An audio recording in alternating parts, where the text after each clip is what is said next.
이게 과연 진짜 싸게 살 수 있느냐? 첫 번째 순서인 쇼세일, 두 번째 과정 포크루저로, 이걸 세 번째 단계인 REO라고 합니다.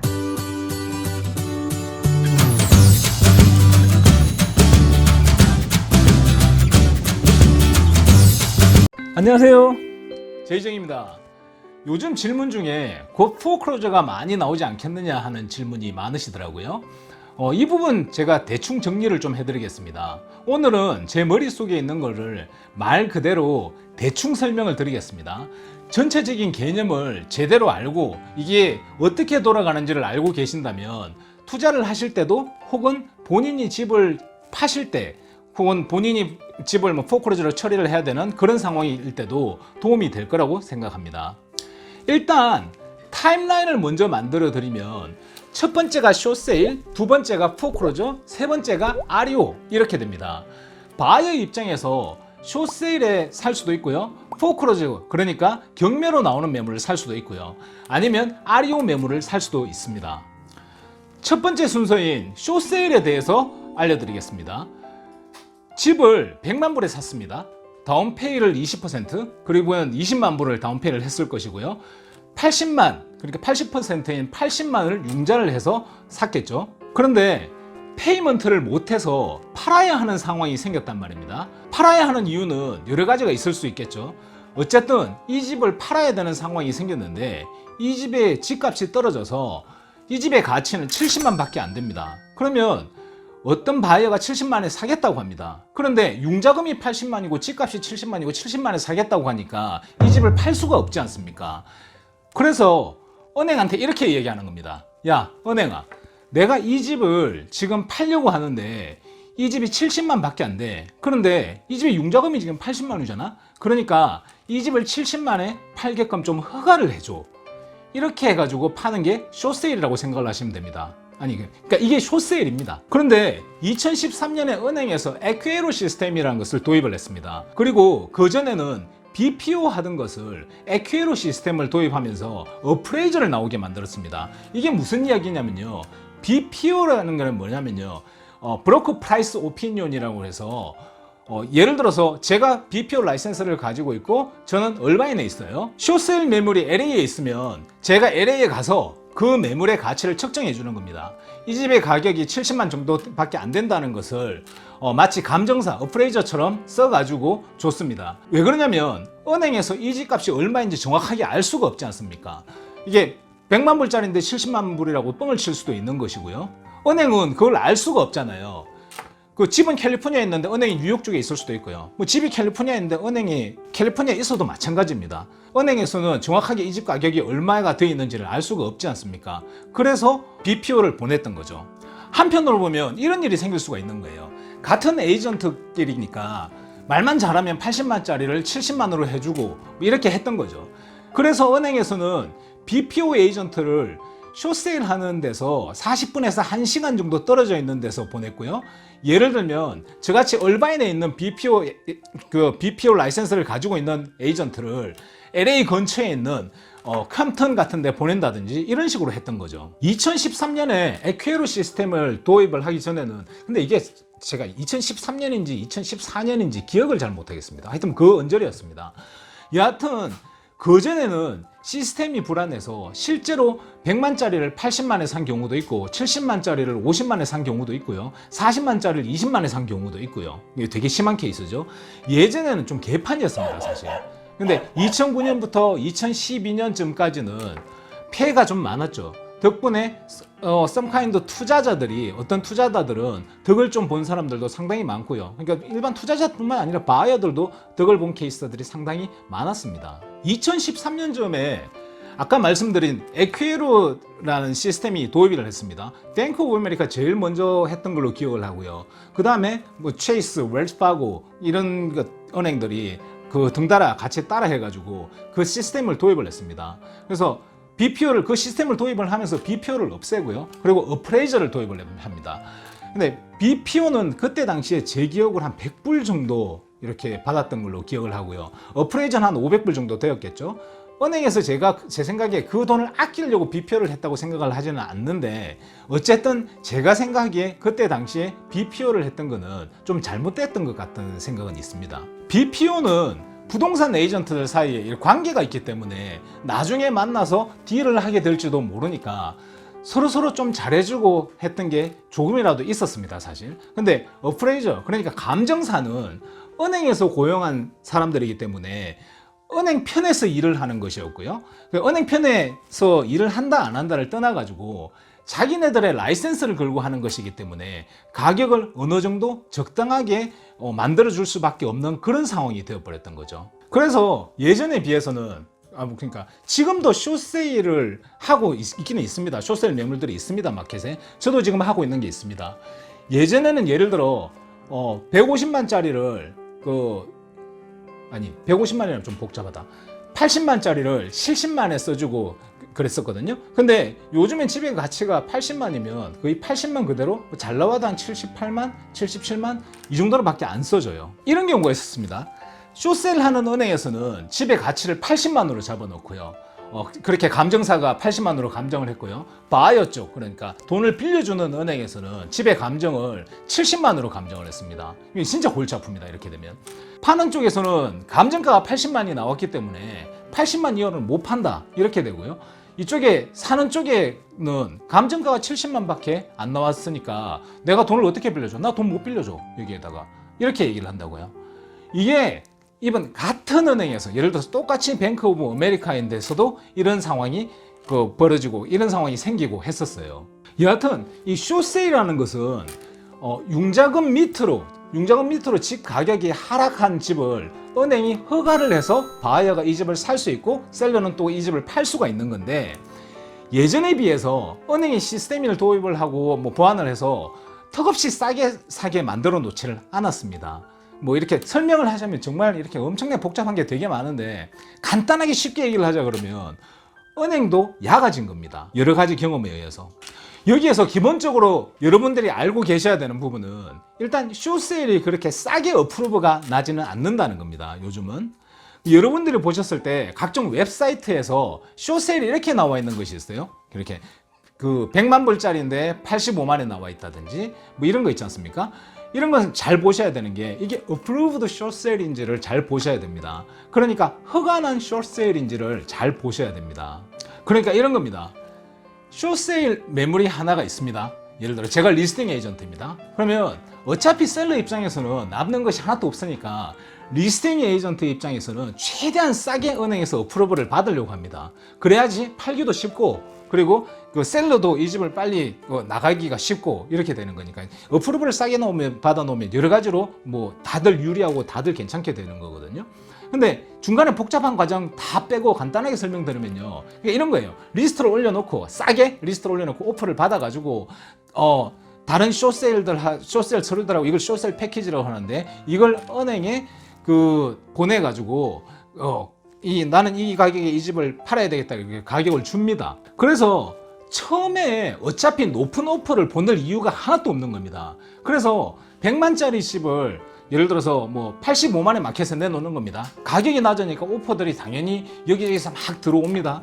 그 중에 제일 높은 거를 보내는 게 아니고요, 그냥 가장 신용 있고 가장 잘 받을 수 있는 오퍼를, 전략적으로 오퍼를 보내는 겁니다. 그러니까 손님들 이렇게 되게 말씀들 많이 하시잖아요.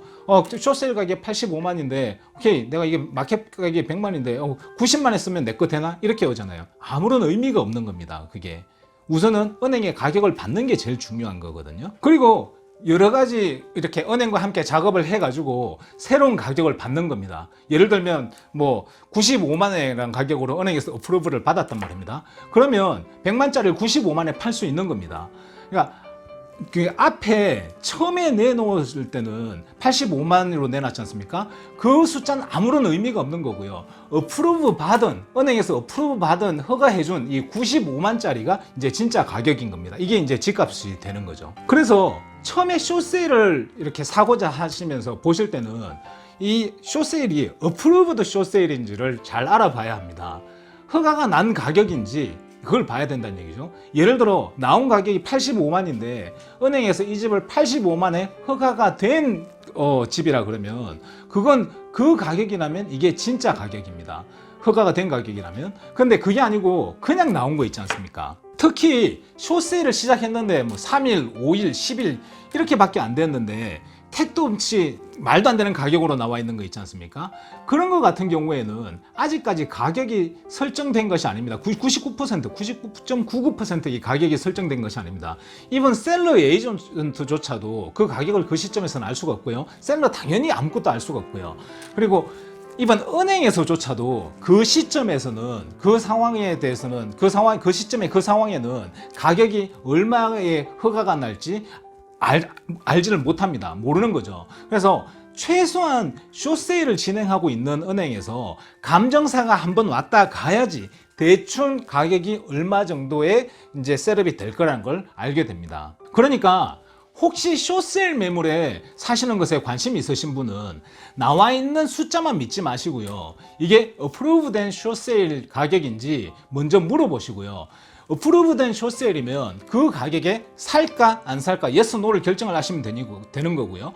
그게 아니라 그러면 그냥 일단 스킵을 하든지, 그게 아니라 그러면 일단 오퍼를 넣어놓고 은행에 보내놓고 어프로브된 숏세일 가격을 기다리면 됩니다. 앞서 제가 잠시 말씀드렸다시피 이제는 BPO를 하지 않고 어프레이저를 하는 것이 상황이기 때문에 어프레이저 가격 자체가 턱없이 낮게 나오지가 않습니다. 어프레이저 하시는 분들이 라이센스를 걸고 하는 것이기 때문에 굳이 무리하게 가격을 낮춰주지도 않거든요. 그러니까 현실적으로 숏세일이 예전같이 아주 싸게 사는 것은 어려운 상황이 되어 있는 건 맞습니다.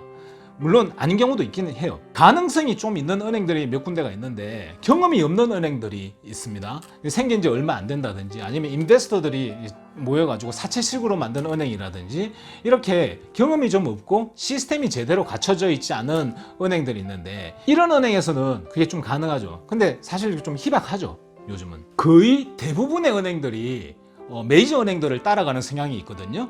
미국의 은행들은 지금 이번 한미은행 혹은 퍼시픽은행 같은 한국계 큰 은행들 있지 않습니까? 그런 경우도 거기에서 나오는 은행 매물을 아주 은행 매물들이나 혹은 숏세일 같은 경우도 싸게 사기는 힘든 조건이 되어 있습니다.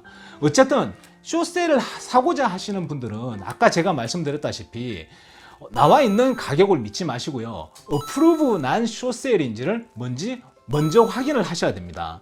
그러니까 그게 사실은 바이 입장에서는 제일 중요해요. 그리고 다른 거 제가 잡다하게 설명을 드렸지만 그것만 알고 계셔도 이렇게 혼돈스러운 부분은 피해 가시게 되실 것입니다. 그리고 숏세일은 대부분이 컨디션이 별로 좋지 않습니다.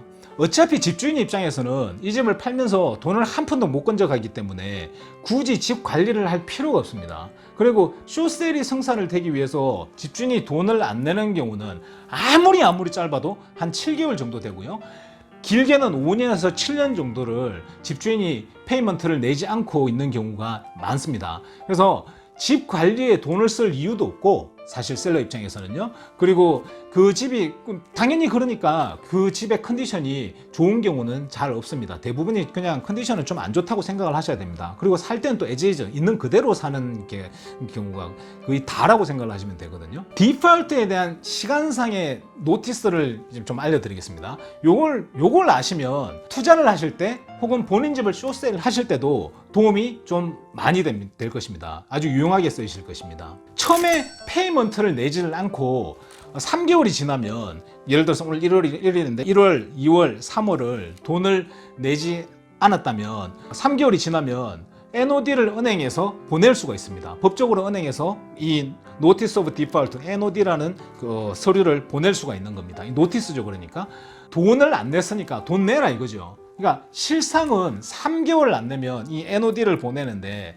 3개월 안 냈다고 바로 NOD가 날아오는 경우는 해보면 한 30% 정도밖에 안 되는 것 같고요. 아주 많은 케이스가 한 6개월, 한 7개월 그 사이에서 이렇게 보내는 것 같습니다. 그리고 3개월 뒤에 NOT, 그러니까 Notice of Trust Sale을 보내는데요. 이건 뭐냐면 돈을 안 내면 포크로즈를 시키겠다, 경매로 넘기겠다 이런 겁니다. 그리고 3주 뒤에 이제 그 Notice of Trust Sale, NOT가 왔다는 것은 그리고 난 뒤에 3주 뒤에 경매를 붙이겠다, 포크로즈를 시키겠다 이렇게 되는 겁니다. 그러니까 셀러 입장에서는 어차피 돈을 한 푼도 못 받고 나가는 상황이기 때문에 그동안 페이먼트와 세금, 뭐 집 관리비 같은 것을 안 내는 입장이니 최선을 다해 이 포크로저 날짜, 그러니까 트러스트 세일 날짜라고 그러죠. 포크로저 날짜를 오래 끌면서 이 집을 살면서 돈을 조금이라도 모으려고 합니다. 보통의 경우 셀러의 입장에서는 포크로저 날짜를 미루기 위해서 다각도로 여러 가지 노력을 합니다. 뭐 부동산 에이전트가 쇼세일을 진행하면서 이걸 도와주기도 하고요. 변호사님들 쪽에서 도와주기도 합니다. 방법은 여러 가지가 있습니다. 아까 앞에서 제가 잠깐 언급드렸다시피 어쨌든 셀러는 돈을 안 내고 집에서 버티면서 돈을 모아야 하는 되는 입장이 됩니다. 그래서 집 관리는 아예 하지를 않습니다. 그래서 집 상태가 안 좋은 경우가 대부분입니다. 물론 최단시간으로 빨리 끝내서 다른 사람들한테 피해를 주고 싶지도 않고 내 크레딧도 살리고, 그래서 그 짧은 시간에 좋은 집의 컨디션으로 쇼세일을 파는 경우도 있기는 합니다. 흔하지는 않지만. 하지만 아주 많은 경우가 집 컨디션이 좋지 않습니다. 그래서 쇼세일 매물을 사실 때는 이 두 가지를 명심을 하셔야 될 것 같습니다. 일단 컨디션이 좀 좋지 않다는 부분 그냥 감안을 하고 가시고요. 그리고 두 번째로는 어프로브 난 쇼세일인지 아니냐, 바이어 입장에서, 초보자 입장에서, 전혀 모르는 입장에서는 거기서부터 막 혼돈이 되거든요. 그래서 어프로브 난 쇼세일이면 괜찮은 거고, 어프로브 안 난 쇼세일이면 그 가격이 진짜가 아니라는 거, 그 정도만 아셔도 괜찮을 것 같습니다. 여기서 좀 더 디테일하게 가버리면 너무 복잡해지니까요. 지금도 벌써 많이 디테일하게 들어온 것 같아요.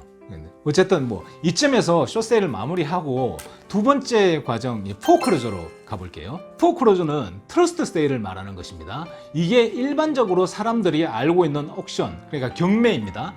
트러스트 세일을 경매로 이루어집니다. 근데 카운티마다 다른데 보통은 시리홀에서 많이 하죠. 거기 가보시면 가관입니다. 뭐 앉아가지고 전화기 이쪽에 하나 꽂고 이쪽에 하나 꽂고 있잖아요. 캐셔 책 앞에다 쫙 깔아놓고 돌가 날아갈까봐 돌로 이렇게 놔두고 그 양쪽으로 같이 통화하고 있잖아요. 앞에서는 경매하는 사람이 뭐 얼마 뭐 어쩌고 저쩌고 하고요. 캐셔책 뭐 10만 불, 5만 불, 뭐 100만 불, 50만 불짜리를 막 이렇게 준비를 해가지고 돈뭉처럼 이렇게 가지고 있고요. 그리고 그걸 이제 바로 지불하고 거기에서 경매에서 집을 받아가지고 사오는 겁니다. 이게 리스크가 좀 있는 것이, 트러스트 세일에 옥션에 나오는 것은 린을 커버를 안 해줍니다. 담보로 저당권에 설정되어 있는 것들 중에서 카운티에 레코드가 되어 있지 않은 것은 커버를 안 해준다는 겁니다. 그러니까 경매에서 딱 팔리면 제일 먼저 팔리는 게 세금을 냅니다. 그 다음이 1차 융자를 내주고요. 그 다음이 2차, 3차 이런 식으로 이제 그 뒤에 붙어 있는 저당권을 이렇게 갚아주는 그런 식이라고 생각을 하시면 됩니다. 근데 보통의 경우는 세금은 다 내줘요. 일반적으로 세금은 다 내지는데 1차 융자조차도 다 안 갚아지는 경우들이 대부분이라고 생각을 하시면 됩니다. 그러니까 등기되어 있는 그 린, 저당권은 소멸이 됩니다. 그 린은 저당권을 말합니다. 그런데 그 나머지 것은 소멸이 안 됩니다. 바이어 입장에서 봤을 때는 레코드 되어 있는 린만 커버를 해주다 보니까 그 등기 안 되어져 있는 메카닉스 린 이런 것들, 그런 경우 많거든요. 그런 게 그런 저당권은 커버를 안 해준다는 거거든요. 그러니까 타이틀 보험도 못 들어요. 타이틀 보험이 없다는 건, 예를 들어서 그런 게 있다 그러면 타이틀 보험에서 원래 해결을 해주는 거거든요. 제 그 채널에 보면 타이틀 보험에 대해서 설명해놨으면 그거 한번 보시면 이해가 가실 것입니다.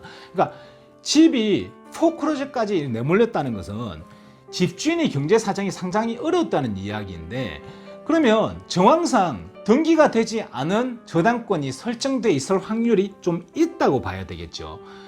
어떤 린이 설정되어 있는지를 알 수가 없는 겁니다. 그리고 집주인이 나쁘게 마음먹으면 아는 사람한테, 예를 들어서 뭐 A라는 사람을, 내가 이 사람을 아는 사람이다. 야 A야, 내한테 그 30만 불짜리로 린을 하나 해줘. 내가 그거 공정해줄게. 공정 하나 해줘가지고 30만 불짜리를 하나 달아놔버리는, 뭐 그런 나쁘게 마음 먹으면 그런 경우도 있을 수가 있는 거거든요. 그런 경우에 집을 사고 난 뒤에 소송을 하면 뭐 돈이 왔다 갔다 한 것이 없기 때문에 산 사람이 이기기는 이긴다고 하더라고요.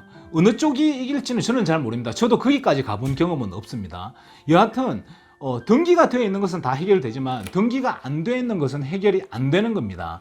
그래서 일반인들이 사기에는 조심 리스크가 있다는 것입니다. 만약에 지금 이걸 보시는 분들 중에서 포크로즈 옥션에, 그러니까 경매에 관심이 있으시면 이것저것 자꾸 뭐 이렇게 알아보려고 하지 마시고요. 옥션 하는 날 일단 몇 번 가보십시오. 가서 보시고 일단 말귀부터 알아들으셔야 돼요. 거기 가면 있잖아요. 말을 이렇게 진짜 이런 식으로 들려요. 말귀 알아듣는 데만 한참 걸립니다, 진짜. 저도 한 3번 정도를 가니까 이제 귀에 들리기 시작을 하더라고요. 얼마 이 말하는 중간에 뭐 이 집에 무슨 문제가 있나, 날씨가 안 좋아서 그렇나, 뭐 120만 막 정신없이 얘기를 하고요. 정신없는 거죠. 그리고 거기다 또 그 옥션 회사에서 나온 바람잡이들이 좀 있습니다. 거기 가면 경매에서 회사에서 나와서 좀 정신없게 만드는 인간들이 좀 있습니다. 처음에는 그 사람들 그런 사람들 몰랐어요. 근데 나중에는 몇 번 가서 이렇게 보다가 그 사람들 이렇게 좀 만나고 거기 원래 있던 사람들하고 조금 친하고 거기 맨날 이렇게 얘기를 들어보니까 그러더라고요. 근데 그래서 일단은 가셔서 분위기 파악을 좀 하고 그 분위기에 적응을 하는 게 먼저입니다. 누가 저한테 포크로즈에 대한 경험자로서 딱 한 가지만 나한테 조언을 해달라고 이렇게 묻는다 그러면 제가 이렇게 대답할 겁니다. 백문이 불여일견. 일단 가서 보시면 제 말이 무슨 말인지 아실 겁니다. 일단 몇 번 가보시고 지금 뭐 유튜브로 서치하고 뭐 공부하고 이런 거 있잖아요. 그 지식은 나중에 습득하는 게 맞습니다. 일단 먼저 가서 보는 게 중요합니다. 그리고 이런 경우도 많습니다. 예를 들어 A라는 집을 갖다가 5월 10일 날 옥션에서 나오기로 공지가 되었다고 칩시다. 그러면 근데 가서 보면 A라는 집이 매물에 안 나와요. 그날 당일날. 이건 또 왜 그런 거냐면 앞에 말씀드렸다시피 집주인의 입장에서는 어떻게든 포크로즈 날짜를 조금이라도 뒤로 미루려고 하거든요. 여러 가지 방법을 동원을 합니다. 부동산 에이전트가 도와드리는 경우도 있고요. 그리고 변호사님들이 해주는 경우도 있고요. 근데 여하튼 그래서 포크로즈 날짜가 5월 10일에서 어떤 방법을 해가 이렇게 뒤로 연기가 된 겁니다. 이런 경우는 생각보다 엄청나게 많습니다. 90% 정도 되는 것 같습니다. 제가 생각에는. 그러니까 첫 번째 날에 예를 들어서 뭐 NOD 나오고 NOT 나오고 트러스트 세일 첫 번째 날에 공지되고 난 뒤에 그날 바로 옥션 날짜 돼 가지고 그 마켓에 이제 경매하는 그 장소에 나오는 매물은 제가 생각하기에는 아예 하나도 없다고 생각을 하셔도 될 것 같아요. 하나도, 저는 아직까지 하나 못 봤습니다. 그리고 이 부분은 뭐 다들 잘 아시겠지만 캐셔 책을 준비를 해가지고 가셔야 됩니다. 그러니까 예를 들어서 내가 사고자 하는 게 100만 불짜리다. 100만 불짜리를 사려고 한다 그러면 30만 불짜리 캐셔 책 1장, 20만 불짜리 캐셔 책 1장, 10만 불짜리 캐셔 책 4장, 5만 불짜리 캐셔 책 1장, 2만 불짜리 캐셔 책 1장, 10,000 불짜리 캐셔 책 2장, 5,000 불짜리 캐셔 책 1장, 1,000 불짜리 캐셔 책 4장, 500 불짜리 캐셔 책 2장. 대충 한 요런 식으로 이렇게 가지고 가시면 거의 모든 금액을 계산할 수 있습니다. 그러니까 일단 기본적으로는 계산이 될 수 있게끔 해가지고 가야 되는 겁니다. 그리고 그 캐셔 책 있지 않습니까? 그 캐셔 책은 pay to order, 그러니까 받는 사람 이름을 본인의 이름으로 써가지고 가야 됩니다. 예를 들어서 내가 간다 그러면 제2정 이렇게 써가지고 가야 됩니다. 그리고 낙찰이 되면 계산하면서 뒤에 이렇게 써주는 거 있어요. 그 뭐라 하더라? 뭐 이렇게 이렇게 그쪽으로 릴리스 해준다는 걸 써주는 게 있어요. 그거 써주고 오면 되고요. 만약에 안 팔리면 그냥 자기 은행에 디파짓 하기도 쉽고 그래서 그렇게 하면 됩니다. 저는 몇 번 해보니까 경매는 도저히 못 하겠더라고요. 이게 사는 게 문제가 아니라 사고 난 뒤에 따라오는 일이 도저히 감당을 못 하겠더라고요. 거기 있는 사람들 있지 않습니까? 그 집에 살고 있는 사람들 쫓아내는 일도 보통 일도 아니고요. 그 택도 없이 이상한 강놈이 갑자기 연락 와가지고 자기 빌려준 리엔이 있다고 연락이 오기도 하고요. 그러니까 이것만 딱 하면, 그러니까 경매 요것만 딱 하면 하겠는데 부동산업을 하면서 그걸 하는 건 도저히 시간도 안 되고 정신이 사나워서 못 하겠더라고요. 그리고 그러니까 예를 들어서 한 2천만 불 정도를 가지고 있고 한 번에 집을 한 10채에서 한 20채 정도까지 이렇게 굴릴 수 있는 정도면 그러면 괜찮을 것 같습니다. 옥션 매물 사겠다고 부동산 에이전트들한테 간혹 연락하시는 분들이 있으신데요. 부동산 에이전트들한테 연락해봐야 별로 본인한테 별로 도움이 안 될 겁니다. 그리고 결정적으로 가장 중요한 부분이 이게 과연 진짜 싸게 살 수 있느냐라는 게 이게 궁금하실 것인데요. 일단 확실한 것은 마켓만 잘 보면 확실히 싸게 살 수는 있습니다. 근데 하지만 뒤에 따라오는 일에 대한 금전적인 부담도 생각을 하셔야 됩니다. 뭐 고쳐야 하는 비용, 그리고 에빅션 시켜야 하는 비용. 에빅션을 시키는 그 기간 동안 돈을 갖다가 못 벌어들이고 돈이 나가기만 하지 않습니까? 집에다가. 그런 부분도 생각을 하셔야 되고요. 그리고 살고 있는 사람들을 내쫓으려 그러면 살살 꼬셔가지고 이사 비용도 대줘야 되고요. 하여튼 뭐 여러 가지 뭐 많아요. 근데 여하튼 엄청 정신 사나운 데는 건 맞는데 싸게 살 수는 있습니다. 그리고 아까 제가 잠시 에이전트, 부동산 에이전트에 전화해봐야 별로 도움이 안 될 거라고 했는데 어쩌면 뭐 옥션만 전문을 하는 에이전트도 있지 않을까 싶습니다. 제주에는 없습니다. 제주에는 없는데 뭐 그런 분들이 있으면 그런 분들한테 연락하시는 것도 괜찮을 것 같습니다. 만약에 뭐 본인이 옥션만 전문으로 하시고 이런 에이전트 있으시면 저한테 연락 주십시오. 제가 뭐 손님들 소개는 시켜드릴 수 있습니다. 옆으로 이렇게 좀 많이 샜는데요. 경매에서 안 팔리면 아리오로 넘어가는 거거든요. 그러니까 뭐 자동으로 세 번째 아리오를 설명을 하게 되네요. 이런 거예요. 예를 들어 경매에 이렇게 나오면 이게 다 팔리느냐면 의외로 많은 매물들이 팔리지를 않습니다. 1차 은행에서 포크로저 옥션에 내놓을 때, 경매에 내놓을 때는 우선 계산을 하는 것이 세금, 그리고 그동안의 법적 절차하면서 들어간 비용, 뭐 밀린 융자금, 이자, 뭐 원금 이런 것들 더해서 보고, 그리고 마켓 가격을 보고 이렇게 옥션에 이렇게 넣는데요. 이것은 은행에 에셋 매니저라고 있어요. 에셋 매니저가 정해서 포크로저 날짜에 옥션에 이렇게 내놓는 거거든요. 간혹 마켓 가격보다 비싼 것도 있어요. 그리고 물론 싼 것도 많이 있고요. 그러니까 100만 불짜리인데 120만에 옥션에 나오는 그런 경우도 있어요. 근데 여하튼 이런저런 이유로 옥션에 안 팔린 매물들은 은행이 이제 다시 가지고 갑니다. 그리고 여러 가지 복잡한 것들을 정리할 걸 다 정리해가지고 마켓에 내놓는 겁니다. 이걸 세 번째 단계인 REO라고 합니다. 그러니까 Real Estate Own 이렇게 써져 있죠. 보통 사이트에 Real Estate Own이라고 써져 있는데 REO라고 써져 있는지 잘 모르겠는데 어찌됐든 이게 REO, Real Estate Own, 은행이 주인이라는 거죠. 근데 얘네들이 싸게 살 수 있느냐? 이것도 보면 옛날에는 이게 참 좋은 시절 다 지나간 건지도 모르겠어요. 옛날엔 이걸 싸게 살 수 있었어요. 근데 요즘 어떻게 하는지 제가 좀 알려드릴게요. 이게 지금 웃기는 게 어떻게 하냐면요.